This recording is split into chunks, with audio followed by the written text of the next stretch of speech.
Tu comprends pourquoi tu ne peux pas venir, n'est-ce pas, a dit ma mère, sa voix aussi désinvolte que si elle parlait de la météo.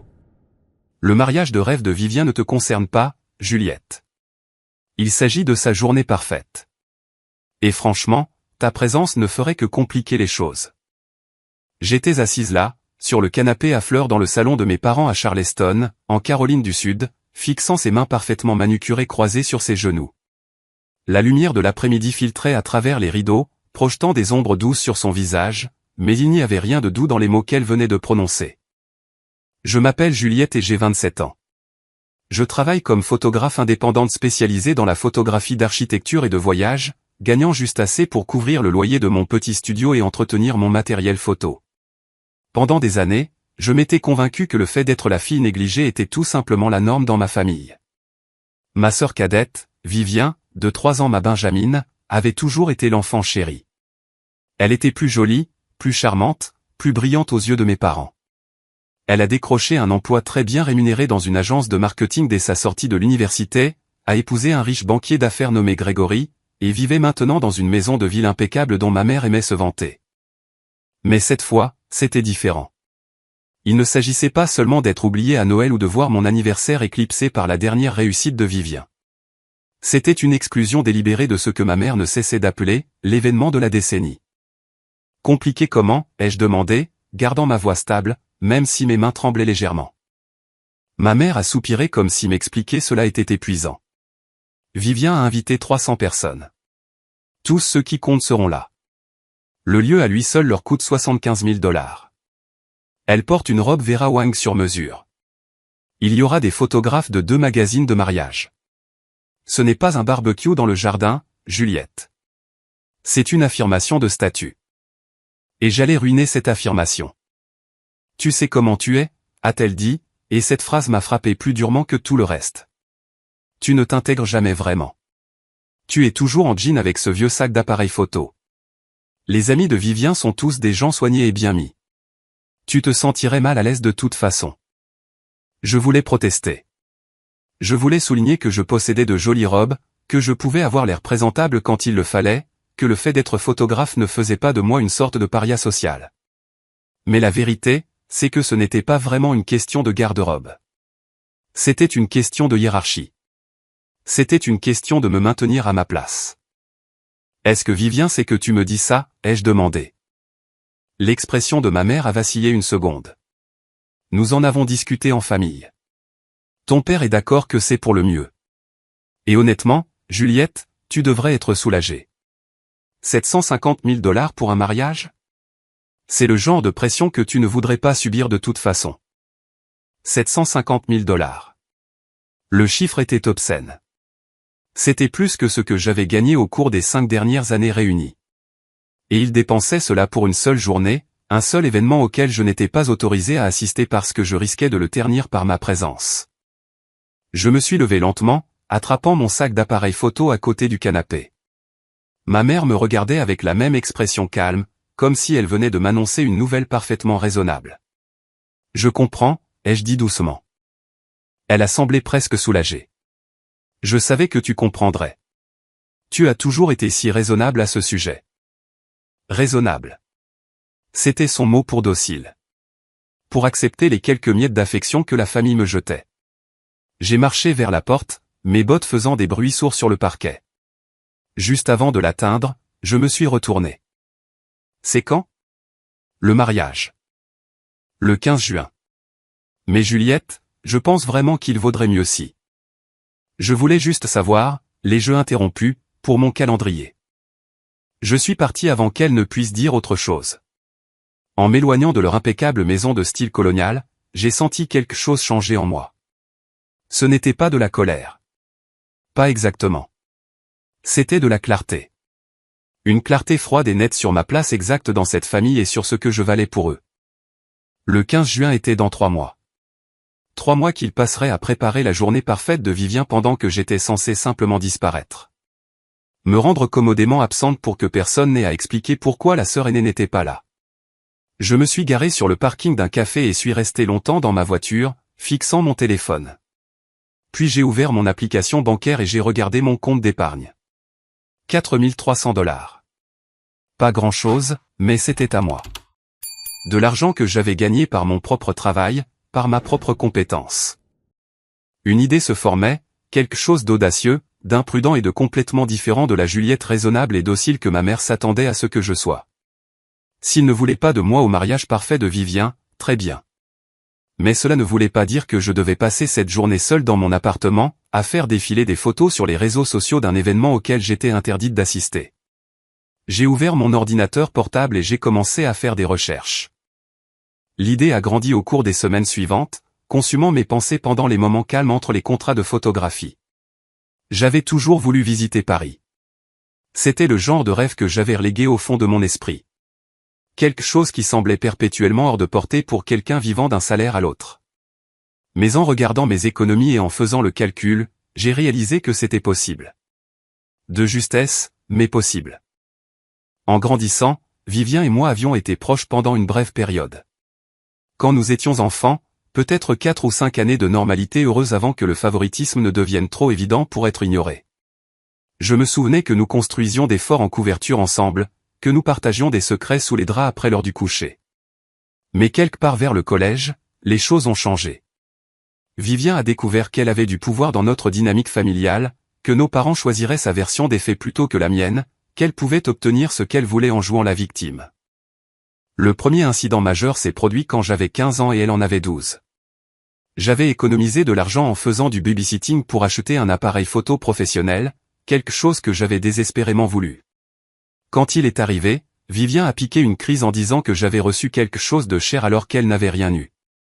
En une semaine, mes parents lui ont acheté un ordinateur portable qui coûtait le double de mon appareil photo. Le schéma était établi. À l'université, alors que je travaillais à temps partiel pour couvrir les dépenses que ma modeste bourse ne couvrait pas, Vivien a eu une voiture neuve pour son 18e anniversaire. Mes parents ont dit qu'ils avaient contribué à mon éducation, et que cela devait suffire. Peu importait que leur contribution couvrait à peine les manuels scolaires. Après l'obtention de mon diplôme, alors que je luttais pour établir mon entreprise de photographie, Vivien a décroché son emploi en marketing et a immédiatement commencé à gagner plus d'argent que je ne pouvais en rêver. La fierté de mes parents était palpable. Enfin, leur belle-fille cadette prouvait sa valeur. Pendant ce temps, j'étais invisible, sauf si on avait besoin de moi pour photographier gratuitement des événements familiaux ou pour garder leur maison quand ils voyageaient. J'aurais dû être en colère, et je l'étais, sous tout le reste. Mais surtout, j'étais fatigué. Fatigué d'espérer qu'un jour il pourrait me voir comme ayant la même valeur. Fatigué de me faire plus petite pour que Vivien puisse briller plus fort. 2 semaines après l'annonce de ma mère dans le salon, j'ai reçu le faire-part de mariage officiel par la poste. Il était adressé à mes parents et comprenait une note listant les membres de la famille qui étaient invités. Chaque personne, mes parents, les 2 pères de grands-parents, les tantes, les oncles, les cousins. Tout le monde sauf moi. L'omission était délibérée et documentée. J'ai fixé ce carton d'invitation épais avec ses lettres dorées en relief et sa calligraphie élégante, et quelque chose s'est cristallisé en moi. Ce n'était pas un oubli. C'était une déclaration sur ma valeur dans cette famille. Ce soir-là, j'ai appelé ma meilleure amie, Cara. Nous nous étions rencontrés 5 ans plus tôt lors d'un atelier de photographie et étions restés proches malgré le fait de vivre dans des villes différentes. Elle était l'une des rares personnes à comprendre ma dynamique familiale sans jugement. « Ils ne t'ont pas invité ?» La voix de Cara s'est élevée d'incrédulité quand je lui ai raconté. « Au mariage de ta propre sœur ? Apparemment, je suis une source de distraction pour sa journée parfaite. C'est insensé. Qu'est-ce que tu vas faire ? J'ai pris une profonde inspiration. Je pense aller à Paris pendant le week-end de son mariage. Silence à l'autre bout du fil. Puis, dis-m'en plus. J'ai fait des recherches. Il y a une photographe à Paris qui fait des séances photo haut de gamme de style nuptial pour les voyageurs. Robe sur mesure, coiffure et maquillage professionnel, séance photo au lever du soleil à la Tour Eiffel. C'est cher, mais je peux me le permettre si je fais attention. Tu veux faire ta propre séance photo de mariage sans mariage ? Pourquoi pas ? S'ils vont m'exclure des événements familiaux, autant créer mes propres moments. Et je suis photographe. Je connais le pouvoir d'une bonne image. Cara Hari. J'adore ça. J'adore absolument ça. Quand est-ce qu'on part ? Tu penses que je vais te laisser faire ça toute seule? J'ai des jours de vacances en réserve. Laisse-moi regarder les vols. Cette conversation a tout changé. Soudain, ce n'était plus seulement un fantasme ou un moyen d'éviter des rappels douloureux de mon exclusion. C'était un vrai plan avec une vraie amie qui croyait en moi. J'ai passé le mois suivant à accepter des contrats de photographie supplémentaires, acceptant toutes les missions que je pouvais trouver, portraits d'entreprise, photos immobilières, portraits de famille. Mon compte d'épargne a lentement augmenté. J'ai fait des recherches sur les quartiers de Paris, regardé les options d'hôtels, et trouvé une photographe nommée Isabelle, qui se spécialisait dans le type exact de séance que j'imaginais. Quand j'ai contacté Isabelle, lui expliquant ce que je voulais, elle a répondu avec enthousiasme. Elle avait une amie créatrice de robes qui pouvait créer une robe sur mesure à mes mensurations. Elle connaissait les endroits parfaits. Elle comprenait la vision. La robe seule coûterait $1500. Le forfait photographique était de $2000 supplémentaires. Les vols et l'hôtel pour Cara et moi seraient d'environ $3000 combinés. La coiffure et le maquillage, $300 de plus. Tout cela s'additionnait à plus d'argent que je n'en avais jamais dépensé pour moi-même en une seule fois. Mais chaque fois que j'hésitais, je pensais à se faire part avec mon nom visiblement absent. Je pensais au rejet désinvolte de ma mère, à sa certitude que j'accepterais simplement d'être effacé de cette étape familiale. 3 semaines avant le mariage de Vivien, j'ai tout réservé. Vol, hôtel, séance photo, mesure de la robe envoyée à la créatrice. Ça allait se produire. Je n'ai rien dit à ma famille. Ils ne m'ont pas demandé ce que je ferais ce week-end-là de toute façon. Je suis sûr qu'ils supposaient que je le passerais tranquillement à la maison, peut-être à voir un film ou à travailler sur mon portfolio, mais certainement pas à faire de vagues. Mais j'ai tout raconté à Cara pendant que nous planifions. Elle était presque plus excitée que moi, faisant des recherches sur les cafés parisiens et planifiant ce que nous ferions au-delà de la séance photo. Ce voyage est devenu quelque chose de plus grand qu'une simple réponse à mon exclusion. C'est devenu un acte de reprise de contrôle de mon propre récit. Mon téléphone a vibré un soir de fin mai. C'était un SMS de Vivien, la première communication directe que je recevais d'elle depuis le début de la planification du mariage. Maman a dit que tu comprenais pour le mariage. J'apprécie que tu sois mature à ce sujet. Ce n'est rien de personnel. Rien de personnel. Comme si exclure sa seule sœur du plus grand jour de sa vie n'était qu'une décision pratique, comme choisir du saumon plutôt que du poulet pour le plat principal. J'ai fixé ce message pendant un long moment avant de répondre. J'espère que tu auras une belle journée. Je le pensais, d'une certaine manière. J'espérais qu'elle obtiendrait tout ce qu'elle voulait de sa célébration extravagante parce que j'étais sur le point d'obtenir quelque chose, moi aussi. La semaine précédant le voyage, mes nerfs ont lâché. J'ai tout remis en question. Étais-je mesquine? Était-ce juste une vengeance coûteuse qui me laisserait faucher et avec un sentiment de vide? Et si personne ne se souciait de mes photos de Paris? Mais alors ma mère a appelé, et ses doutes se sont évaporés. Vivien est tellement stressé, a-t-elle dit, se lançant dans la conversation sans préambule. Les dernières retouches de sa robe ne sont pas tout à fait parfaites et le fleuriste a dû remplacer 2 types de roses. Peux-tu imaginer? Après toute cette planification, ces petits désastres. Ça doit être frustrant, ai-je dit. Elle gère bien, cependant. C'est une vraie professionnelle. La mère de Grégory organise un déjeuner demain pour les membres du cortège nuptial et la famille immédiate. Ça devrait être charmant. Famille immédiate. Une catégorie à laquelle je n'appartenais apparemment plus. Je suis sûr que ce sera bien, ai-je dit. Est-ce que tu travailles ce week-end-là, le week-end du mariage, a demandé ma mère. Et il y avait quelque chose dans son ton qui me faisait penser qu'elle espérait en fait que je serais occupé, que j'aurais une excuse concrète pour mon absence qui rendrait toute la situation moins cruelle. J'ai des projets, ai-je dit. Oh, bien. Je suis contente que tu aies quelque chose pour t'occuper. Après avoir raccroché, j'ai sorti ma valise et j'ai commencé à faire mes bagages. Cara arrivait en avion 2 jours avant notre départ pour Paris, séjournant chez moi pour que nous puissions voyager ensemble. La créatrice de la robe avait envoyé des photos de confirmation de la robe terminée, et elle était à couper le souffle. Une création fluide de couleur ivoire avec de délicates perles sur le corsage et une jupe qui bougerait magnifiquement sur les photos. C'était tout ce que j'avais imaginé et plus encore. Quand Cara est arrivée, nous avons passé la soirée à revoir chaque détail du voyage. Elle avait même apporté des accessoires, un voile délicat qu'elle avait trouvé dans une boutique vintage et un kit de conservation de bouquets pour que nous puissions sécher les fleurs après si je le voulais. Ça va être incroyable, a-t-elle dit, faisant défiler le portfolio d'Isabelle sur sa tablette. Regarde ces clichés. Tu vas avoir l'air de sortir d'un magazine. J'ai regardé les images, ces femmes magnifiques dans de belles robes dans des lieux parisiens emblématiques. Dans 2 jours, ce serait moi. La pensée était à la fois excitante et terrifiante. Tu penses que je suis vindicative, ai-je demandé. Cara a posé la tablette et m'a regardé sérieusement. Je pense que tu es humaine. Ils t'ont exclu d'un événement familial majeur et s'attendaient à ce que tu disparaisses tranquillement. Tu ne vas pas gâcher le mariage ou essayer de ruiner quoi que ce soit. Tu vis simplement ta vie d'une manière qui t'apporte de la joie. Ce n'est pas vindicatif. C'est de la survie. Nous avons pris l'avion un jeudi soir, atterrissant à Paris tôt le vendredi matin, heure locale. Malgré l'épuisement du vol de nuit, je me sentais électrique d'anticipation. La ville était tout ce que j'avais imaginé, élégante, historique et pleine de vie. Notre hôtel était un petit hôtel de charme dans le 7e arrondissement, à quelques pas de la Tour Eiffel. Après nous être enregistrés et avoir fait une sieste de quelques heures, nous avons rencontré Isabelle à son studio. Elle était chaleureuse et enthousiaste, son anglais excellent malgré un accent charmant. La robe est arrivée hier, a-t-elle dit, nous conduisant dans une arrière-salle où elle était suspendue à un mannequin. Je pense que vous serez très satisfaite. Elle était plus belle en personne que sur les photos. Le tissu ivoire captait parfaitement la lumière, et les perles étaient délicates sans être écrasantes.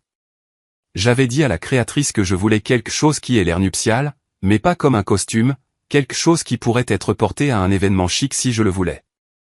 Elle avait parfaitement réussi. Nous commencerons à 5h30 demain matin, a expliqué Isabelle. La lumière au lever du soleil est parfaite, et il y aura moins de touristes. La coiffure et le maquillage commencent à 4h. Je sais que c'est tôt, mais croyez-moi, les résultats en vaudront la peine. Ce soir-là, Cara et moi nous sommes promenés dans Paris, dînant dans un petit café et flânant le long de la Seine au coucher du soleil. J'ai essayé de ne pas penser à ce qui se passait chez moi. À ce moment-là, les invités du mariage arrivaient à Charleston. Vivien passait probablement une journée au spa ou assistait à un événement pré-mariage. Mes parents étaient dans leur élément, accueillants et étant fiers. Et moi, j'étais ici, à Paris, sur le point de créer quelque chose de entièrement à moi. Nous nous sommes couchés tôt, en mettant plusieurs réveils. À 3h30 du matin, nous sommes sortis du lit en titubant et nous nous sommes préparés. La coiffeuse maquilleuse nous a rejointes à l'hôtel, transformant mon apparence habituellement décontractée en quelque chose d'éthéré. Elle a tissé de petites fleurs dans mes cheveux relevés et m'a fait un maquillage naturel mais soigné. À 5h du matin, vêtue de la robe ivoire, je me sentais comme une personne différente. Cara n'arrêtait pas de prendre des photos avec son téléphone, souriant tout le temps. « Tu ressembles à une princesse », a-t-elle dit. Vivien va mourir quand elle verra ça. Si elle les voit, les jeux corrigés. Je n'ai pas encore décidé ce que je vais faire des photos. C'était en partie vrai. J'avais des idées, mais rien de concret. Une partie de moi voulait publier les images publiquement pour créer un rappel visible que j'existais et que je pouvais créer de la beauté sans leur permission. Mais une autre partie de moi voulait les garder privées, une rébellion secrète que seul moi comprendrais pleinement. Isabelle est venue nous chercher dans sa voiture et nous avons roulé jusqu'au jardin du Trocadéro. Le ciel commençait à peine à s'éclaircir, une douce lueur rose à l'horizon. La tour Eiffel se dressait devant nous, spectaculaire et emblématique. Parfait, murmura Isabelle, évaluant déjà les angles et la lumière. Pendant les 2 heures suivantes, nous nous sommes déplacés dans les jardins et les environs. Isabelle me dirigeait avec une expertise professionnelle, me faisant tourner, soulever la robe, regarder vers la tour, marcher le long des sentiers. Cara aidait avec le voile et la traîne de la robe, s'assurant que tout flottait parfaitement. C'était magique. Il n'y avait pas d'autre mot. Alors que le soleil se levait et que la lumière dorée se répandait sur la Seine, j'ai oublié que j'étais exclu du mariage de Vivien. J'ai oublié que j'étais la fille négligée. À cet instant, j'étais simplement Juliette, debout dans l'une des plus belles villes du monde, avec l'apparence exacte que je voulais avoir. Quand Isabelle a finalement baissé son appareil photo, elle souriait. Nous avons quelque chose de très spécial. Je le sens. Nous avons changé de lieu pour quelques clichés supplémentaires, capturant des images près de la Seine et sur un pont pittoresque. À 8 heures du matin, nous avions terminé, et j'étais épuisé, mais exalté. De retour à l'hôtel, j'ai retiré la robe avec soin, la suspendant là où je pouvais la voir. Cara et moi nous sommes effondrés sur nos lits respectifs. C'était irréel, a dit Cara. Sérieusement, Juliette, tu viens de créer de l'art. J'ai souri, ressentant quelque chose que je n'avais pas ressenti depuis longtemps. Pas exactement du bonheur, mais de la validation. La preuve que je pouvais créer mes propres beaux moments sans avoir besoin de l'approbation ou de l'inclusion de ma famille. Mon téléphone a vibré. Un message de ma mère, jour du mariage. Tout a l'air parfait. Je n'ai pas répondu. Au lieu de cela, j'ai fermé les yeux et me suis laissé glisser dans le sommeil, satisfaite d'une manière que je ne pouvais pas tout à fait articuler. Demain, je verrai les photos. Demain, je déciderai quoi en faire. Demain, tout pourrait changer. Mais pour l'instant, je me reposais, sachant que j'avais fait quelque chose de courageux, de beau et d'entièrement pour moi. Nous avons passé le reste du samedi à explorer Paris, mais mon esprit revenait sans cesse à Charleston. À ce moment-là, la cérémonie de Vivien avait commencé. J'imaginais le lieu, probablement une demeure historique ou une salle de bal d'un hôtel de luxe décoré à outrance. 300 invités en tenue de soirée. Mes parents saluant tout le monde avec des sourires fiers, jouant le rôle de beaux-parents parfaits pour la riche famille de Grégory. Et personne ne me mentionnerait. Personne ne demanderait où était la fille aînée. S'ils le faisaient, mes parents avaient probablement une réponse préparée. Oh, Juliette n'a pas pu venir. Elle avait des engagements professionnels. Quelque chose de vague et de dédaigneux qui mettrait fin à d'autres questions. Cara a remarqué ma distraction alors que nous étions assises à un café dans le quartier latin ce soir-là. Tu y penses. Difficile de ne pas le faire, ai-je admis. Je n'arrête pas de me demander si quelqu'un a même remarqué que je ne suis pas là. Tant pis pour eux, a dit fermement Cara. Et honnêtement, après ce que nous avons fait ce matin, après ces photos que nous allons voir demain, tu as gagné. Tu as déjà gagné. Je voulais la croire. Mais il y avait un sentiment de vide dans ma poitrine qui ne voulait pas tout à fait disparaître. Ce n'était pas de la jalousie pour le mariage de Vivien. Pas exactement. C'était le deuil de la relation familiale que j'avais toujours voulu mais jamais eu. Le deuil d'être la fille qui ne valait pas la peine d'être incluse. Dimanche matin, nous avons rencontré Isabelle à son studio pour voir les photos. Elle avait un grand moniteur installé et alors qu'elle affichait la première image, j'ai eu le souffle coupé. C'était moi, mais en quelque sorte plus que moi. La lumière du matin créait une lueur presque surnaturelle. La tour Eiffel s'élevait derrière moi, parfaitement encadrée. La robe flottait autour de moi comme de l'eau figée dans le temps. Mon expression était sereine, confiante, belle d'une manière que je ne m'étais jamais vue auparavant. Continue, a soufflé Cara, se penchant en avant. Isabelle a fait défiler image après image. Chacune était stupéfiante. Certaines étaient dramatiques avec des silhouettes sombres contre le ciel qui s'éclaircissait.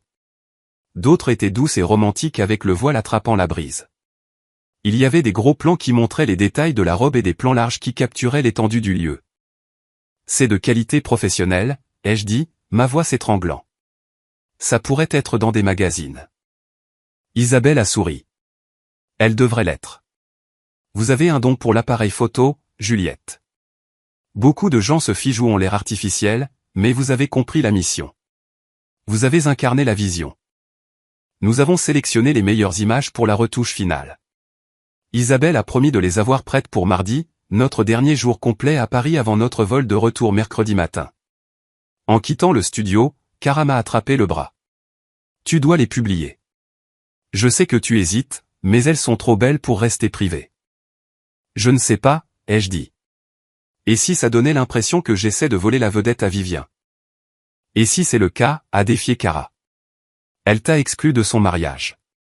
Elle ne peut pas contrôler comment tu passes ton temps ou ce que tu partages sur ta propre vie. Ces photos ne la concernent pas. Elles te concernent, toi. Nous avons passé le dimanche et le lundi à faire les touristes, visitant des musées et mangeant une nourriture incroyable. Mais mon esprit revenait sans cesse à ces images. Cara avait raison. Elles étaient trop belles pour être cachées. Et plus que ça, j'avais travaillé dur pour les obtenir. J'avais économisé de l'argent, planifié longuement, pris un risque. Pourquoi devrais-je diminuer ma propre réussite parce qu'elle pourrait faire de l'ombre à ma sœur? Le lundi soir, j'avais pris ma décision. Quand Isabelle enverrait les images finales retouchées mardi matin, j'en posterai une, non pas pour blesser Vivien, mais simplement pour partager quelque chose dont j'étais fier. Si ma famille avait un problème avec ça, eh bien, ils auraient dû y penser avant de m'exclure. Mardi après-midi, les photos retouchées sont arrivées dans ma boîte de réception. Elles étaient encore plus stupéfiantes avec la retouche professionnelle d'Isabelle. Les couleurs étaient riches, l'éclairage parfait, chaque détail peaufiné. J'ai passé 1 heure à choisir laquelle publier. Finalement, j'ai opté pour une image prise juste au moment où le soleil perçait l'horizon. J'étais de profil, regardant vers la tour Eiffel, la robe captant la lumière dorée. La composition était parfaite, l'ambiance à la fois romantique et puissante. Maintenant venait la légende. J'ai tapé et supprimé plusieurs versions, essayant de trouver le bon ton. Pas amer, pas en colère, mais confiant. Finalement, j'ai opté pour quelque chose de simple, pas besoin d'invitation pour briller plus fort. J'ai fixé ces mots pendant un long moment. Ils étaient assez pointus pour que ma famille comprenne la référence, mais assez vagues pour que la plupart des gens ne la comprennent pas. C'était ma vérité, livrée avec grâce plutôt qu'avec rage. Je l'ai posté sur Instagram à 19h, heure de Paris, ce qui correspondait à 13h à Charleston. Le mariage de Vivien avait eu lieu samedi, donc à ce moment-là, elle devait être en lune de miel, ou du moins dans l'euphorie post-mariage, postant probablement ses propres photos professionnelles. J'ai fermé l'application immédiatement après avoir posté, trop nerveuse pour regarder les réactions arriver. Cara et moi sommes allés dîner, essayant de nous distraire avec du vin et des conversations. Mais au moment où nous sommes rentrés à l'hôtel 2 heures plus tard, mon téléphone explosait de notifications. La publication avait déjà obtenu plus de 2000 j'aime, bien plus que tout ce que j'avais jamais posté auparavant, et les commentaires affluaient. C'est absolument magnifique. D'où vient cette robe? Il me la faut. Le rêve parisien. On dirait une princesse de conte de fées. J'ai fait défiler des dizaines de commentaires similaires, mon cœur battant la chamade. Puis j'ai vu des messages de personnes que je connaissais réellement. Des cousins éloignés, d'anciens amis d'école, même quelques contacts professionnels, tous exprimant leur émerveillement devant la photo. Mais rien de ma famille immédiate. Ni mes parents, ni Vivien. Silence radio de la part des personnes qui auraient dû se soucier le plus. Ça devient viral, a dit Cara, regardant son propre téléphone. Regarde, quelqu'un l'a déjà partagé sur une page d'inspiration de mariage. Ils appellent ça séance photo nuptiale en solo à Paris et demandent si c'est une nouvelle tendance. J'ai vérifié le nombre de partages. Déjà plus de 300 partages et ça continuait de grimper. Au sein de la communauté de la photographie de mariage que je suivais en ligne, les gens en parlaient. Quelqu'un avait tagué plusieurs magazines de mariage dans les commentaires, suggérant qu'ils présentent la séance. C'est insensé, ai-je chuchoté. C'est vraiment en train de devenir viral. Cara souriait. Tu as créé quelque chose qui touche les gens. C'est ce qui arrive quand l'émotion authentique rencontre la qualité professionnelle. Les gens peuvent sentir l'authenticité. Nous sommes restés debout tard à regarder les chiffres grimper. À minuit, heure de Paris, la publication avait 5000 j'aime et avait été partagée plus de 1000 fois. Un blog de mariage majeur m'avait contacté pour la présenter. 2 photographes voulaient savoir qui l'avait prise pour pouvoir créditer Isabelle. Une créatrice de robe a posé des questions sur la robe. Et toujours, rien de ma famille. Je me suis couché cette nuit-là avec mon téléphone vibrant constamment de nouvelles notifications. Ça aurait dû être un triomphe, mais au lieu de cela, je me sentais étrangement vide. J'avais voulu de la validation, la preuve que je comptais, et je l'obtenais de milliers d'inconnus. Mais les personnes dont je convoitais le plus la reconnaissance restaient silencieuses. Mercredi matin, nous avons fait nos valises pour notre vol de retour. Ma publication gagnait toujours en popularité. Pendant la nuit, elle avait été reprise par un grand site web de style de vie avec des millions d'abonnés. Ils avaient écrit un court article sur la tendance des séances photos de mariage en solo, qui prenait d'assaut les réseaux sociaux, mettant ma photo en évidence. Les chiffres étaient maintenant stupéfiants. Plus de 15 000 j'aime, près de 5000 partages, des commentaires en plusieurs langues. Les gens demandaient ou réservaient des séances similaires, taguaient des amis, partageaient leurs propres histoires d'exclusion d'événements familiaux. J'avais involontairement touché quelque chose de plus grand que mon grief personnel. Cela résonnait chez les personnes qui s'étaient senties négligées, rejetées ou exclues. Ma photo n'était pas seulement jolie. Elle représentait la reprise de son propre récit quand d'autres essayaient de vous effacer de l'histoire. Pendant le vol de retour, l'épuisement m'a rattrapé. J'ai dormi la plupart du temps, mon téléphone en mode avion pour éviter les notifications constantes. Cara vérifiait son téléphone pendant les escales, me tenant au courant. Un magazine de mariage veut t'interviewer, a-t-elle rapporté lors de notre correspondance à New York. Et quelqu'un d'une émission matinale a pris contact. Ils veulent faire un segment sur les séances de célébration en solo. C'est fou, ai-je dit. Je ne suis pas qualifié pour parler des tendances. Je voulais juste de belles photos. Tu as lancé quelque chose, a insisté Cara, que tu l'aies voulu ou non. Nous avons atterri à Charleston tard le mercredi soir. J'avais plusieurs appels manqués de ma mère et une série de SMS de Vivien. Je ne les ai pas lus sur le chemin du retour, trop fatigué pour faire face à la tempête qui se préparait. Jeudi matin, je me suis réveillé dans mon propre lit au son de mon téléphone. Ma mère. J'ai envisagé de l'ignorer, mais après le 4e appel, j'ai répondu. Juliette, à quoi pensais-tu, bon sang ? Sa voix était tranchante de colère. Bonjour à toi aussi, ai-je dit en m'asseyant. Ne sois pas désinvolte. Tu as posté cette photo ridicule pendant le mariage de Vivien. As-tu la moindre idée à quel point c'était inapproprié ? Je l'ai posté mardi, les jeux corrigés. 2 jours après le mariage. Peu importe quand tu l'as posté. Elle est partout maintenant. Les gens n'arrêtent pas de l'envoyer à Vivien, demandant si tu es sa sœur, demandant pourquoi tu n'étais pas au mariage. Tu as complètement éclipsé sa journée spéciale. J'ai senti une vague de colère monter en moi. Sa journée spéciale ? Celle à laquelle je n'étais pas invité ? Ce mariage-là ? Nous avons expliqué la situation. C'était le moment de Vivien de briller, et tu n'as même pas pu lui accorder ça. Il a fallu que tu ramènes tout à toi. Je suis allé à Paris, ai-je dit, ma voix dangereusement calme. J'ai pris des photos dont je suis fier. J'ai posté une seule photo sur mon compte Instagram personnel. En quoi est-ce que ça concerne Vivien ? À cause du timing. Le timing était le seul week-end où je pouvais me permettre le voyage, les jeux interrompus. Où est-ce que tu t'attendais à ce que je programme toute ma vie autour d'un événement auquel je n'étais pas autorisé à assister ? Silence à l'autre bout du fil. Puis, d'une voix tendue, Vivien est très contrarié. Vivien m'a exclu de son mariage sans conversation ni explication. Je suis désolé si le fait que ma vie existe publiquement la contrarie, mais ce n'est pas mon problème. C'est exactement pour ça que nous ne t'avons pas invité, a claqué ma mère. Ce genre d'attitude. Ce besoin d'attention. Tu as toujours été jalouse de ta sœur. Je n'ai jamais été jalouse, ai-je dit, et je le pensais. J'ai été blessé. J'ai été rejeté. J'ai été traité comme moins importante toute ma vie. Mais je ne suis pas jalouse, et j'ai fini de m'excuser d'exister. J'ai raccroché avant qu'elle ne puisse répondre. Mes mains tremblaient. De toutes mes années à accepter leur traitement, je n'avais jamais confronté ma mère directement comme ça. C'était à la fois stimulant et terrifiant. Moins d'1 heure plus tard, Vivien a appelé. J'ai failli ne pas répondre, mais la curiosité l'a emporté. Tu as saboté mon mariage, a-t-elle dit immédiatement, sa voix pleine de larmes, de rage, ou des deux. Je n'étais même pas dans le même pays que ton mariage, ai-je répondu. Tu sais ce que je veux dire. Tout le monde parle de tes stupides photos de Paris au lieu de mon mariage. J'ai passé 3 mois à planifier chaque détail, et tu as tout gâché avec une publication pour attirer l'attention. Vivien, je ne t'ai rien fait. J'ai pris des photos à Paris. C'est tout. Pendant le week-end de mon mariage.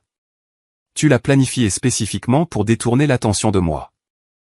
En fait, je l'ai planifié parce que c'était le seul week-end où l'on ne s'attendait pas à ce que je participe aux événements familiaux, ai-je dit, puisque je n'étais pas invité au tien. Maman a expliqué pourquoi. Non, les jeux coupés. Maman a trouvé des excuses. Il y a une différence. Tu voulais que je sois exclu, et tu as eu ce que tu voulais. Mais tu ne peux pas contrôler ce que je fais de ma propre vie et de mes propres réseaux sociaux. J'ai à peine eu d'engagement sur mes photos de mariage, a dit Vivien, et maintenant elle pleurait vraiment. 200 j'aime. La publication de mon photographe de mariage en a eu encore moins. Mais ta stupide séance photo de faux mariage est devenue virale. Sais-tu ce que ça fait? Une partie de moi voulait éprouver de la sympathie, mais une plus grande partie ne ressentait qu'une froide satisfaction. J'imagine que c'est comme se faire dire que l'on n'est pas assez bien pour assister au mariage de sa propre sœur, ai-je dit doucement. Comme être effacé des photos et des événements familiaux. Comme être l'éternelle déception qui n'est jamais tout à fait à la hauteur. Alors oui, Vivien, je sais exactement ce que ça fait.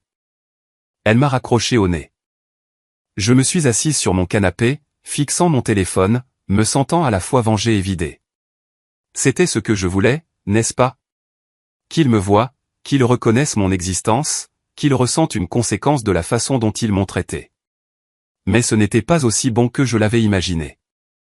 Mon téléphone a vibré avec un SMS de Cara. Est-ce que ça va? J'ai vu les commentaires sur ton Instagram. Ta famille l'a découvert. J'ai répondu, oui, ils sont en colère, mais je vais bien. Bien. Tu n'as rien fait de mal. Souviens-toi de ça. J'ai passé le reste du jeudi à rattraper mes emails professionnels et à essayer d'ignorer l'explosion continue de ma publication Instagram. Elle avait maintenant dépassé les 20 000 j'aime. Plusieurs blogs l'avaient présentée. 2 autres magazines avaient pris contact. Une entreprise d'organisation de mariage voulait sponsoriser des séances similaires et m'a demandé si je serais intéressée à devenir ambassadrice de la marque. C'était surréaliste. J'étais allé à Paris pour créer un beau moment pour moi. Et d'une manière ou d'une autre, j'avais accidentellement lancé un mouvement sur les réseaux sociaux.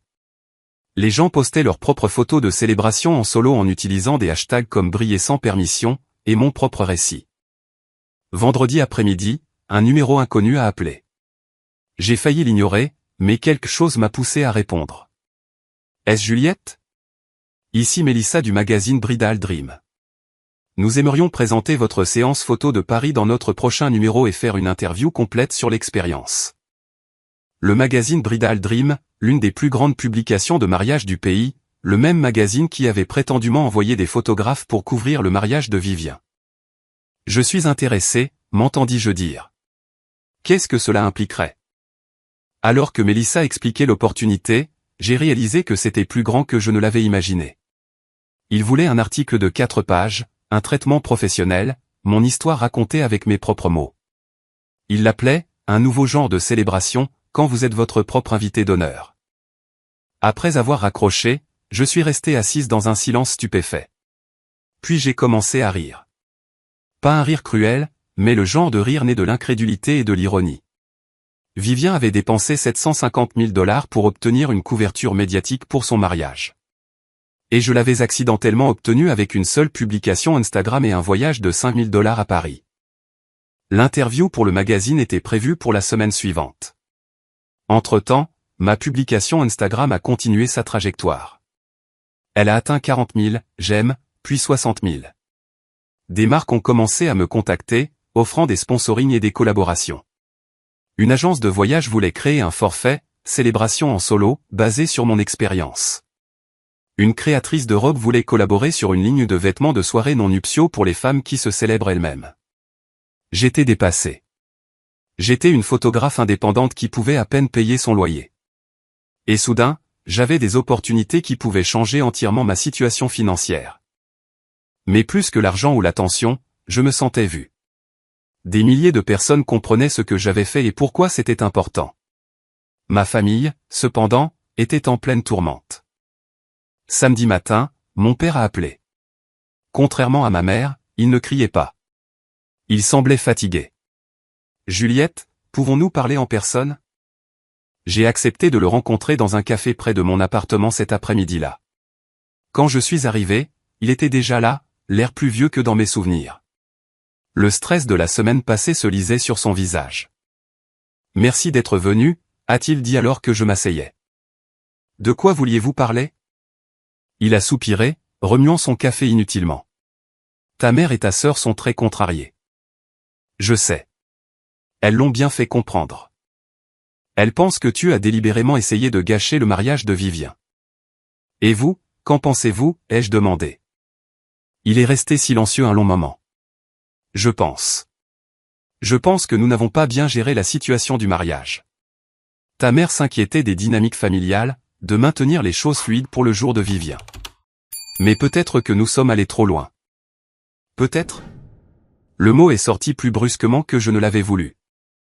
Nous aurions dû t'inclure, dit-il doucement. C'est ce que je voulais dire. Nous aurions dû trouver un moyen de faire en sorte que tout le monde se sente le bienvenu. Mais vous ne l'avez pas fait. Non, nous ne l'avons pas fait. Il me regarda directement pour la première fois. Et je suis désolé pour ça. J'aurais dû te défendre, et je ne l'ai pas fait. C'étaient les premières excuses que je recevais de quiconque dans ma famille. Cela aurait dû être plus satisfaisant que ça ne l'était. J'apprécie, ai-je dit. Mais papa, il ne s'agit pas seulement du mariage. Il s'agit d'années à être traité comme si je comptais moins que Vivien. Le mariage n'était que l'exemple final et le plus évident. Je sais, a-t-il dit, et il avait l'air sincèrement peiné. Ta mère et moi, nous avons vu la confiance et le succès de Vivien, et nous voulions l'encourager. Mais nous n'avons pas réalisé à quel point nous te négligions dans le processus.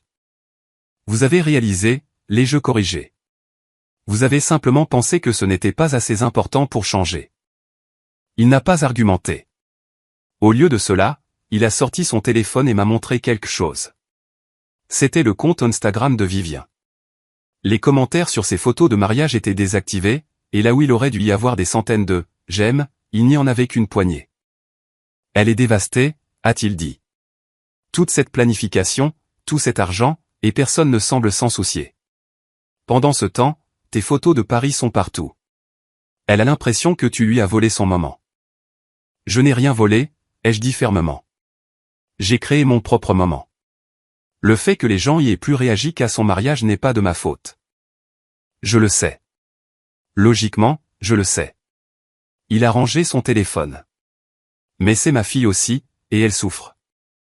Moi aussi, ai-je dit. Je souffre depuis des années, et aucun de vous ne l'a remarqué ou ne s'en est soucié. Maintenant, soudainement, ça compte parce que les sentiments de Vivien sont blessés. Ce n'est pas juste, n'est-ce pas? Je me suis levé. Papa, je suis contente que tu te sois excusé pour le mariage, mais une excuse n'efface pas des décennies de mépris. Et je ne vais pas m'excuser de vivre ma vie et de la partager simplement parce que ça fait de la peine à Vivien. Je suis parti avant qu'il ne puisse répondre. En rentrant à mon appartement, j'ai senti le poids de tout cela s'abattre sur mes épaules. Ce n'était pas le simple fantasme de vengeance que j'aurais pu imaginer.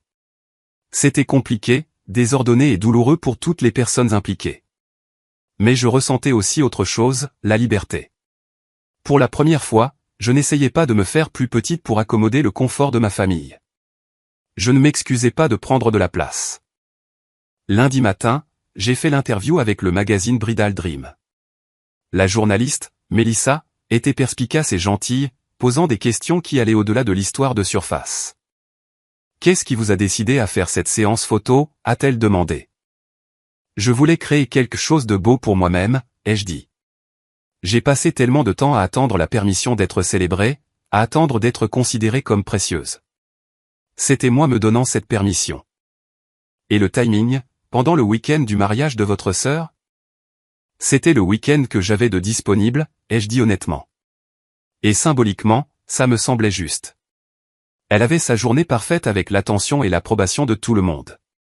Je créais ma propre journée parfaite sans avoir besoin de la permission de personne. L'article est sorti 3 semaines plus tard. Ils avaient fait une mise en page magnifique avec plusieurs des photos d'Isabelle, et l'interview était réfléchie et bien écrite. La réponse a été immédiate et écrasante. Mes abonnés Instagram sont passés de 2000 à plus de 100 000 en une semaine. Mais le véritable impact était dans ma boîte de réception. Des lettres et des messages de femmes partageant leurs propres histoires de se sentir négligées, exclues ou rejetées par leur famille. Beaucoup avaient ensuite créé leur propre moment de célébration, inspiré par ma séance photo à Paris. J'ai lu chaque message, souvent les larmes aux yeux, réalisant que mon acte personnel de défi était devenu quelque chose de beaucoup plus grand. Une semaine après la sortie du magazine, Vivien s'est présentée à mon appartement sans prévenir. J'ai failli ne pas la laisser entrer, mais la curiosité l'a encore emportée. Elle avait l'air différente, plus petite en quelque sorte, moins sûre d'elle. La confiance qu'il avait toujours définie semblait ébranlée. « On peut parler ?» a-t-elle demandé. Je me suis écarté pour la laisser entrer. Nous nous sommes assises dans mon petit salon, un silence gênant s'étirant entre nous. J'ai lu l'article du magazine, a-t-elle finalement dit. Les choses que tu as dites sur le fait de te sentir exclu, de ne pas être célébré. Qu'est-ce qu'il y a à leur sujet? Je n'y avais jamais pensé comme ça. De mon point de vue, je vivais juste ma vie, j'avais du succès, j'obtenais ce pourquoi je travaillais. Je ne réalisais pas, elle s'est interrompue, l'air mal à l'aise. Ne réalisais pas quoi? Que tu te sentais si invisible. Que nous te faisions sentir comme ça. J'ai attendu, ne disant rien. Je ne m'excuse pas pour mon mariage, a poursuivi Vivien, une partie de son ancienne attitude défensive revenant, ni pour ma vie. Mais je suis désolé que tu te sois senti exclu pendant si longtemps que tu aies dû aller à Paris seul pour te sentir célébré. Ce n'était pas une excuse parfaite. Elle était enveloppée de défense et de qualification. Mais c'était quelque chose. Merci, ai-je dit simplement. Est-ce qu'on sera un jour de nouveau bien, a-t-elle demandé. En tant que sœur? J'y ai réfléchi. Je ne sais pas. Peut-être. Mais cela exigerait que tu me vois réellement comme une égale, pas comme quelqu'un qui existe dans ton ombre. Elle a hoché la tête lentement. Le truc, c'est que tes photos de Paris ont prouvé que tu n'as jamais été dans mon ombre. Tu as juste fait semblant en restant silencieuse. Elle est partie peu de temps après, et je suis resté dans mon appartement à penser à ces mots. Elle n'avait pas entièrement tort. Je m'étais faite plus petite pendant des années, acceptant le rôle de la fille négligée parce que cela semblait plus facile que de se battre. Mais je n'étais plus cette personne. Les opportunités ont continué d'affluer. À la fin du mois, j'avais signé un contrat avec une marque de voyage de luxe pour créer du contenu pour leur campagne, Célébration en solo. Le paiement était plus élevé que ce que j'avais gagné au cours des 6 mois précédents réunis. Une chaîne d'hôtels de charme m'a contacté pour un partenariat continu. 3 ateliers de photographie différents voulaient que j'enseigne des sessions sur la création de contenu viral avec une narration authentique. Ma situation financière s'est transformée du jour au lendemain. Pour la première fois de ma vie d'adulte, je ne m'inquiétais pas de payer le loyer. Je ne calculais pas si je pouvais me permettre les courses et le matériel photo dans la même semaine. L'ironie ne m'a pas échappé que l'exclusion de ma famille avait par inadvertance lancé ma carrière d'une manière que des années de travail acharné n'avaient pas réussi à accomplir. Mais le développement le plus satisfaisant est venu d'une source inattendue. La photographe qui avait été engagée pour prendre les photos du mariage de Vivien m'a contacté directement. Elle s'appelait Catherine, et son message était professionnel mais direct. Je voulais me présenter, a-t-elle écrit. J'ai été engagée pour photographier le mariage de votre sœur et fournir des images au magazine Bridal Dream pour leur couverture. Cependant, après que votre séance photo à Paris soit devenue virale, le magazine a décidé d'annuler le reportage prévu sur le mariage de Vivien. Ils ont dit que le récit s'était déplacé vers les célébrations en solo, et qu'un mariage traditionnel à 7 chiffres ne correspondait plus à leur ligne éditoriale. J'ai pensé que vous devriez le savoir, car il semble que votre famille vous ait blâmé pour le manque de couverture. La vérité est que le magazine a pris une décision commerciale basée sur ce à quoi leurs lecteurs réagissaient. Votre séance photo à Paris a simplement plus résonné qu'un mariage de luxe conventionnel. J'ai lu ce message 3 fois, en analysant les implications. Vivien n'avait pas seulement perdu l'engagement sur les réseaux sociaux. Elle avait perdu le reportage dans le magazine sur lequel elle comptait apparemment, celui que mes parents avaient probablement utilisé pour justifier l'énorme dépense. J'aurais dû me sentir triomphante. Au lieu de cela, j'ai ressenti quelque chose de plus complexe. Pas tout à fait de la culpabilité, mais une conscience des dommages collatéraux que ma seule décision avait créés. Je n'avais pas l'intention de faire perdre à Vivien son reportage dans le magazine. J'avais simplement posté une photo dont j'étais fier. Mais les intentions ne changent pas les résultats. Ce soir-là, ma mère a rappelé. Cette fois, son ton était différent. Pas en colère, mais presque suppliant. Juliette, Vivien ne va pas bien. Toute cette situation l'a vraiment affectée. Je suis désolé de l'entendre, ai-je dit, et je le pensais. Malgré tout, je ne voulais pas vraiment que ma sœur souffre. Le mariage était censé être son moment. Elle a tout planifié parfaitement, a dépensé tellement d'argent, et maintenant les gens ne s'en souviennent même plus à cause de tes photos de Paris. Maman, je n'ai pas prévu que mes photos deviennent virales. J'ai juste posté quelque chose dont j'étais fier. Mais tu devais savoir, a-t-elle insisté. Tu es photographe. Tu comprends les réseaux sociaux. Tu devais savoir que poster ces images pendant son mariage détournerait l'attention d'elle. Je les ai postées 2 jours après le mariage, lui ai-je rappelé. Et même si je les avais postées le même jour, j'ai le droit de partager ma propre vie sur mes propres comptes. Vivien n'est pas propriétaire de tout un week-end. Mais en tant que sa sœur. En tant que sa sœur, j'aurais dû être invité au mariage, les jeux interrompus. On ne peut pas avoir le beurre et l'argent du beurre. Soit je suis assez une sœur pour qu'on s'attende à ce que je protège ses intérêts, soit je ne suis pas assez une sœur pour être incluse dans les grands événements familiaux. Vous ne pouvez pas choisir ce qui vous arrange. Silence, puis doucement, quand es-tu devenu si dur? Je ne suis pas dur. J'en ai juste assez d'être invisible. Après avoir raccroché, je me suis versé un verre de vin et me suis assise sur mon petit balcon, regardant la soirée de Charleston se dérouler. Mon téléphone vibrait de notifications d'Instagram, de demandes de marques, de messages de followers. Ma vie avait changé de façon spectaculaire en quelques semaines, mais la relation avec ma famille était irrémédiablement altérée. Il n'y aurait pas de retour en arrière, à moi acceptant tranquillement les quelques miettes d'attention qu'il m'offrait. Cette version de Juliette avait disparu. Le lendemain matin, j'ai reçu un email d'un agent littéraire. Elle avait vu l'article de Bridal Dream et pensait que mon histoire ferait un livre convaincant, non seulement sur la séance photo de Paris, mais sur l'expérience plus large d'être négligé dans sa propre famille et de trouver le courage de se célébrer quand même. Il y a une soif pour ces histoires, a-t-elle écrit. Des femmes qui reprennent le contrôle de leur récit, qui refusent de rester petites. Je pense que vous pourriez en parler d'une manière puissante. Un livre. Je n'avais jamais envisagé d'écrire un livre, mais en y pensant, j'ai réalisé combien d'histoires j'avais. Des années à être rejeté, à regarder Vivien être célébré alors que j'étais à peine reconnu. La lente prise de conscience que je devais créer ma propre validation. La décision d'aller à Paris, les conséquences. J'ai accepté un appel avec l'agent, et à la fin de la semaine, nous discutions d'une proposition de livre. L'avance qu'elle a mentionnée était plus d'argent que ce que j'avais gagné en 2 ans de travail de photographie. Tout se passait vite, trop vite peut-être. Mais je surfais sur la vague, prenant des décisions qui me semblaient justes, même si elles me faisaient peur.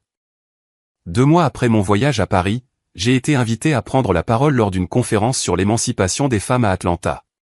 Le sujet était « Créez votre propre récit quand les autres essaient de vous effacer ». J'étais terrifié. Parler en public n'était pas quelque chose que j'avais déjà fait, et l'idée de me tenir devant des centaines de personnes était paralysante. Mais Cara m'a convaincu. C'est ce vers quoi tu as travaillé toute ta vie, a-t-elle dit. Pas la célébrité ou l'argent, mais la validation que ta voix compte. Ne gâche pas cette opportunité. La conférence s'est tenue dans une grande salle de bal d'un hôtel. Je me tenais en coulisses, les mains tremblantes, en écoutant l'orateur avant moi terminer.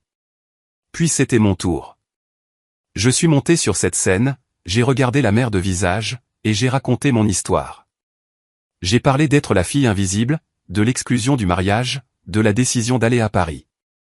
J'ai montré les photos, parlé de la réponse virale, discuté des conséquences compliquées. Et quand j'ai fini, les applaudissements ont été tonitruants. Des femmes sont venues me voir après, partageant leurs propres histoires d'exclusion familiale, d'être négligées, de trouver le courage de se célébrer. De toute façon, plusieurs pleuraient. Beaucoup m'ont serré dans leurs bras.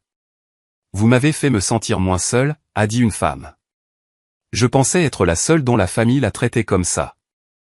Cette nuit-là, dans ma chambre d'hôtel, j'ai réfléchi au chemin parcouru. Il y a 3 mois, j'étais la sœur exclue, blessée et invisible. Maintenant, j'étais quelqu'un dont l'histoire résonnait avec des milliers de personnes. Mais je ressentais toujours la douleur de la déconnexion familiale. Le succès n'effaçait pas cette douleur. Il la rendait juste plus compliquée. Le contrat pour le livre a été finalisé en septembre, 4 mois après mon voyage à Paris. Mon agent avait négocié une avance substantielle, et l'éditeur voulait que le manuscrit soit terminé dans 1 an. J'étais à la fois ravi et terrifié. Écrire sur mes expériences signifiait affronter pleinement tout ce que j'avais passé des années à essayer de minimiser. La réaction de mes parents à la nouvelle du livre était prévisible. Ma mère a appelé, sa voix tendue d'anxiété. « Tu écris un livre sur la famille. Juliette, c'est incroyablement indiscret. Nous avons droit à notre vie privée. » J'écris sur mes expériences, les jeux corrigés. Mon histoire, ma perspective. Vous ne pouvez pas contrôler ça. Mais tu nous donneras une mauvaise image. Tu raconteras à tout le monde la situation du mariage. Je dirai la vérité sur ma vie. Si cela vous donne une mauvaise image, peut-être auriez-vous dû mieux me traiter. Elle a raccroché sans un autre mot. La réponse de Vivien est venue par SMS. Je n'arrive pas à croire que tu fasses ça. Profiter des drames familiaux. C'est un nouveau niveau de bassesse. Je n'ai pas répondu. Il n'y avait rien à dire qui n'aurait pas dégénéré en une autre dispute. Mais la distance avec ma famille, bien que douloureuse, était aussi libératrice. Je construisais une vie qui ne nécessitait pas leur approbation. Je créais le succès selon mes propres termes. En octobre, 6 mois après Paris, j'ai été invité à participer à une émission matinale nationale pour discuter du mouvement de « célébration en solo » qui était né de ma publication virale. Le segment était intitulé « Pourquoi les femmes se célèbrent elles-mêmes » et j'étais nerveuse quant à la façon dont il présenterait l'histoire. L'interview s'est mieux déroulée que prévu. L'animatrice était chaleureuse et sincèrement intéressée par les aspects psychologiques de l'exclusion familiale et de l'auto-validation. Quand elle m'a interrogé sur le mariage de ma sœur, j'ai choisi mes mots avec soin. L'exclusion m'a profondément blessé, mais elle a aussi clarifié certaines choses pour moi. J'ai réalisé que j'avais attendu toute ma vie que ma famille me voie comme précieuse. Et j'ai finalement compris que je n'avais pas besoin de leur permission pour me célébrer. Et votre relation avec votre famille maintenant, a demandé l'animatrice. Compliqué, ai-je admis. Nous sommes dans une situation difficile. Mais je suis en paix avec ça parce que je ne sacrifie plus mon propre bien-être pour maintenir une relation qui n'a jamais été saine au départ. Après la diffusion de l'émission, mes abonnés Instagram ont grimpé à plus de 300 000. Plus de contrats avec des marques sont arrivés, plus d'invitations à des conférences. L'élan était vertigineux. Mais le véritable tournant est survenu fin octobre lorsque j'ai reçu un nouvel email du magazine Bridal Dream. Il voulait faire un article de suivi 6 mois après le reportage original. Le titre provisoire était « Les conséquences, comment une photo a tout changé ». Le nouvel article comprendrait une mise à jour sur ma carrière, une discussion sur le contrat de livre, et une réflexion sur les dynamiques familiales. Mais voici la surprise, il voulait interviewer Vivien aussi. Il voulait les perspectives des deux sœurs sur ce qui s'était passé. Mon premier réflexe a été de refuser. Donner à Vivien une plateforme pour présenter sa version des faits me semblait dangereux. Mais mon agent y a vu une opportunité. Cela pourrait en fait être puissant, a-t-elle dit. Si vous êtes confiante dans votre vérité, laissez-la parler. Le contraste sera révélateur. J'ai accepté, à certaines conditions. Je voulais voir l'interview de Vivien avant la publication. Je voulais le droit de répondre à toute fausse affirmation. Le magazine a accepté. 2 semaines plus tard, ils m'ont envoyé la transcription de l'interview de Vivien. Je l'ai lue avec un mélange de colère et de tristesse. Elle se présentait comme la victime de ma jalousie, quelqu'un dont la journée parfaite avait été délibérément sabotée par une sœur aînée amère. Elle affirmait que j'avais toujours été envieuse de son succès, que j'avais posté les photos de Paris spécifiquement pour la blesser, que tout mon voyage à Paris était une vengeance calculée. Mais ce qui m'a le plus frappé, c'est le peu de responsabilité qu'elle assumait. Dans sa version, elle n'avait aucune responsabilité dans l'exclusion. C'était entièrement la décision de mes parents et elle avait simplement suivi. Le manque d'empathie dans ses mots était frappant. J'ai écrit ma réponse avec soin. Je n'ai pas attaqué Vivien directement. Au lieu de cela, je me suis concentré sur les faits. La chronologie des événements, les années à être traitées comme moins importantes, la liste des invités qui n'excluaient que moi. La décision d'utiliser ce week-end pour l'auto-célébration parce que je n'étais de toute façon pas incluse dans les événements familiaux. Je ne peux pas contrôler comment ma sœur interprète mes actions, ai-je écrit. Mais je peux dire ma vérité. Et ma vérité est que j'ai passé 27 ans à être invisible dans ma propre famille. Aller à Paris n'était pas une vengeance. C'était de la survie. C'était choisir de me célébrer quand personne d'autre ne le ferait. L'article est sorti à la mi-novembre, et il a été explosif. Le magazine avait fait un excellent travail en présentant les deux perspectives sans prendre explicitement parti, mais les commentaires des lecteurs ont clairement montré qui ils croyaient. Des milliers de personnes ont souligné le manque de conscience de soi de Vivien, son refus de reconnaître son rôle dans la situation, son mépris continu pour mes sentiments. La sœur aînée a été exclue d'un événement familial majeur et a quand même trouvé un moyen de célébrer la vie, lisait-on dans un commentaire.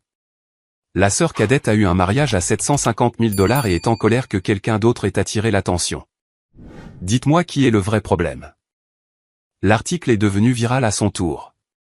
Il a été partagé sur toutes les plateformes de réseaux sociaux, discuté dans des podcasts, analysé dans des articles de fond sur les dynamiques familiales et la rivalité fraternelle. Et à travers tout cela, Vivien est resté silencieuse sur les réseaux sociaux.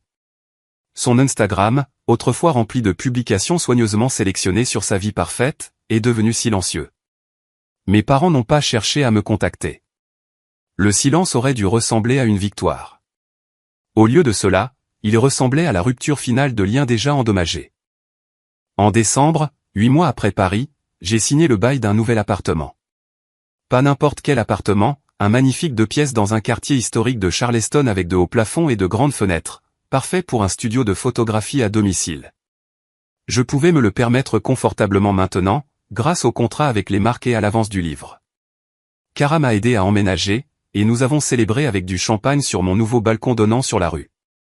Tu l'as fait, a-t-elle dit en levant son verre. Tu as vraiment construit une toute nouvelle vie. Nous l'avons fait, les jeux corrigés. Tu as été là à chaque étape. Alors, quelle est la suite? Plus de contenu de voyage, le livre, tout ça, ai-je dit. Mais aussi, je veux aider d'autres personnes à raconter leurs histoires. Des femmes qui se sentent invisibles, qui ont besoin de la permission de se célébrer. Je pense à lancer des ateliers, à créer une plateforme pour ces voix. Cara a souri. C'est parfait. Tu as trouvé ta vocation. Peut-être que oui. Non seulement dans le succès ou la reconnaissance, mais en utilisant mon expérience pour aider les autres à se sentir moins seuls. Le livre a été publié en juin suivant, presque exactement un an après mon voyage à Paris. Le titre était « Non invité, se célébrer quand les autres vous excluent ». La couverture présentait l'une des photos d'Isabelle de Paris, moi dans la robe ivoire avec la tour Eiffel derrière moi. La soirée de lancement a eu lieu dans une galerie d'art du centre-ville de Charleston. Plus de 200 personnes y ont assisté, amis, collègues, abonnés devenus amis, femmes dont les histoires avaient croisé la mienne à travers le mouvement de célébration en solo. Cara a porté un toast qui m'a fait pleurer. Mon agent a parlé du pouvoir de la narration authentique. Ma famille n'était pas là. J'avais envoyé des invitations par courtoisie, pas par attente. Ils n'ont pas répondu. Le livre a été un succès immédiat. Il a atteint les listes de best-sellers dès la première semaine. Les critiques ont loué son honnêteté et sa profondeur émotionnelle. Des femmes l'ont partagé dans des clubs de lecture, ont posté des citations sur les réseaux sociaux, m'ont écrit pour me dire comment il les avait aidés à gérer leur propre traumatisme familial. Mais le succès est venu avec des complications. Mes parents ont engagé un avocat, menaçant de poursuivre pour atteinte à la vie privée. Leur avocat a envoyé une lettre de mise en demeure, affirmant que je les avais diffamés. L'équipe juridique de mon éditeur a examiné le livre en profondeur et a conclu que tout ce que j'avais écrit était soit factuellement exact, soit clairement présenté comme ma perspective personnelle, protégée par la liberté d'expression. La menace de poursuite n'a mené nulle part, mais elle a révélé à quel point nous nous étions éloignés. Ils étaient plus préoccupés par leur réputation que par la compréhension de la douleur qui m'avait amené à écrire le livre en premier lieu. Vivien a adopté une approche différente. Elle a écrit une tribune pour un site web sur le fait d'être dépeinte injustement dans le récit de quelqu'un d'autre. Elle ne m'a jamais mentionné par mon nom, mais le sous-entendu était clair. Elle se positionnait comme une victime de mon succès, quelqu'un dont la vie privée avait été violée pour le profit. La réponse à sa tribune a été rapide et largement antipathique. Les gens ont souligné qu'elle aurait pu chercher à réparer la relation en privé mais avait choisi de faire des déclarations publiques. Ils ont noté qu'elle n'avait toujours pas reconnu son rôle dans l'exclusion initiale. À l'été, 1 an après Paris, je voyageais fréquemment pour des tournées de promotion du livre et des conférences. J'ai parlé dans des universités, des conférences de femmes et des événements d'entreprise sur l'émancipation et l'authenticité. Chaque fois que je racontais mon histoire, je voyais la reconnaissance sur les visages du public. Tant de gens comprenaient ce que c'était que d'être négligé, d'être rabaissé par les dynamiques familiales. En août, j'ai reçu un email inattendu. Il provenait d'une femme nommée Patricia qui s'est identifiée comme une thérapeute familiale spécialisée dans les dynamiques fraternelles et le favoritisme parental. J'ai utilisé votre histoire dans plusieurs séances avec des clients, a-t-elle écrit. Cela les a aidés à comprendre que se choisir soi-même n'est pas égoïste, c'est de la survie. J'écris un livre sur le phénomène du bouc émissaire familial, et j'adorerais vous interviewer pour un chapitre si vous êtes d'accord. J'ai accepté. L'interview était réfléchie et approfondie, explorant non seulement ce qui s'était passé, mais pourquoi ces schémas familiaux se développent et persistent. Patricia a expliqué les dynamiques de « l'enfant chéri » et du « bouc émissaire ». Comment les familles attribuent souvent des rôles qui deviennent des prophéties autoréalisatrices. Vous avez brisé le schéma, m'a-t-elle dit. La plupart des enfants boucs émissaires passent leur vie à essayer de gagner une approbation qui ne viendra jamais. Vous avez choisi un chemin différent. Vous vous êtes validé vous-même au lieu d'attendre qu'ils le fassent. Cette conversation m'a aidé à comprendre mon histoire dans un contexte plus large. Je n'étais pas seulement la sœur exclue. J'étais quelqu'un qui avait reconnu un schéma toxique et fait le choix difficile de s'en éloigner. En septembre, j'ai été invité à prendre la parole lors d'une grande conférence à New York sur l'émancipation des femmes et l'influence des réseaux sociaux. Le public comptait plus de 1000 personnes. En montant sur cette scène, j'ai pensé à la fille effrayée et invisible que j'avais été seulement 16 mois plus tôt. Celle qui croyait qu'elle ne valait pas la peine d'être célébrée à moins que quelqu'un d'autre ne le décide. J'ai raconté mon histoire à ces 1000 visages. J'ai montré les photos de Paris. J'ai parlé de la réponse virale et de tout ce qui a suivi. Et puis j'ai dit quelque chose auquel je pensais depuis des mois. Aller à Paris n'était pas une vengeance. C'était une révolution. Une révolution personnelle. Le genre de révolution silencieuse qui se produit lorsque vous cessez de demander la permission d'exister pleinement et commencez à vous l'accorder. Ma famille voulait que je sois invisible. Et pendant des années, j'ai obéi. Mais à Paris, je me suis rendu visible, et j'ai découvert que lorsque vous faites briller votre propre lumière, vous n'avez besoin de l'approbation de personne d'autre pour être lumineuse. Les applaudissements ont été assourdissants. Après la conférence, je me suis promené dans Central Park, réfléchissant à tout ce qui avait changé. Ma carrière était florissante d'une manière que je n'aurais jamais imaginé possible. J'avais la sécurité financière, la reconnaissance professionnelle, une plateforme pour aider les autres. Mais j'avais aussi perdu ma famille. Ou peut-être avais-je simplement reconnu une perte qui avait toujours existé. Ce soir-là, j'ai reçu un SMS d'un numéro inconnu. En l'ouvrant, j'ai vu que c'était de Vivien. J'ai vu ton discours de New York en ligne. Tu avais raison sur certaines choses. J'ai beaucoup réfléchi cette dernière année. Je suis une thérapie maintenant, je travaille sur mes propres problèmes. Je ne suis pas encore prête à parler. Mais je voulais que tu saches que j'essaie de comprendre. Ce n'était pas une excuse. Ce n'était pas une réconciliation. Mais c'était une reconnaissance.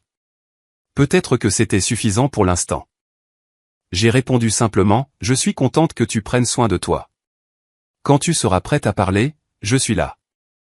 Si elle accepterait un jour mon offre, je ne le savais pas. Mais je le pensais. J'avais construit une vie qui ne nécessitait pas son approbation ou sa présence, mais il y avait toujours une partie de moi qui espérait la guérison. Pas un retour aux anciennes dynamiques, mais quelque chose de nouveau et de plus sain. Des mois après la conférence de New York, les conséquences des choix de ma famille sont devenues de plus en plus claires. Le cercle social de mes parents à Charleston avait lu mon livre, et beaucoup s'étaient éloignés, mal à l'aise avec les révélations sur la façon dont ils m'avaient traité. Leur réputation dans la communauté a souffert lorsque les gens ont réalisé que l'image de la « famille en or » avait été construite sur l'effacement d'une fille. Ils ont pris une retraite anticipée et ont déménagé dans une plus petite ville où personne ne connaissait leur histoire, incapables de faire face au jugement de leur ancien quartier. La carrière de Vivien avait stagné après l'incident du mariage et la publicité qui a suivi. L'agence de marketing où elle travaillait l'a licenciée discrètement lors d'une restructuration. Bien qu'il soit clair que sa notoriété virale avait fait d'elle un handicap, Grégory a demandé le divorce 8 mois après leur mariage, incapable de gérer les retombées sur les réseaux sociaux et ce qu'il appelait son « obsession pour les apparences au détriment de la substance ». Elle est retournée vivre chez nos parents pendant un certain temps, une expérience humiliante pour quelqu'un qui avait passé sa vie à être célébré comme celle qui réussissait. Quant à moi, j'étais assise sur le balcon de mon appartement 2 ans après ce lever de soleil à Paris, regardant Charleston se réveiller par un matin paisible. Mon deuxième livre sortait le mois prochain, un guide sur la célébration en solo et l'auto-validation pour les femmes qui reprennent le contrôle de leur récit. J'avais lancé une communauté en ligne à succès pour les femmes confrontées à l'exclusion familiale, fournissant des ressources et un soutien que j'aurais aimé avoir quand j'étais plus jeune. Cara et moi prévoyions un autre voyage à Paris, cette fois juste pour le plaisir plutôt que par nécessité. Le voyage de la fille invisible à une femme avec sa propre voix avait été douloureux, désordonné et plus compliqué que n'importe quel fantasme de vengeance ne pourrait le capturer. Mais assise là avec mon café, regardant la lumière du matin peindre la ville en or, j'ai réalisé quelque chose d'important. Je n'avais pas seulement échappé à la négligence. J'avais appris à me voir clairement, à me célébrer sincèrement, à briller sans avoir besoin de la permission ou de l'approbation de personne. Et en enseignant aux autres à faire de même, j'avais trouvé quelque chose de plus précieux que l'acceptation familiale. J'avais trouvé un but, une communauté, et plus important encore, je m'étais trouvé moi-même. Parfois, la meilleure vengeance n'est pas du tout une punition. Parfois, c'est simplement de refuser de se faire petite. Construire une vie si brillante que ceux qui ont essayé de vous éteindre ne peuvent s'empêcher de le remarquer et de réaliser, trop tard, ce qu'ils ont perdu en choisissant de ne pas vous voir en premier lieu.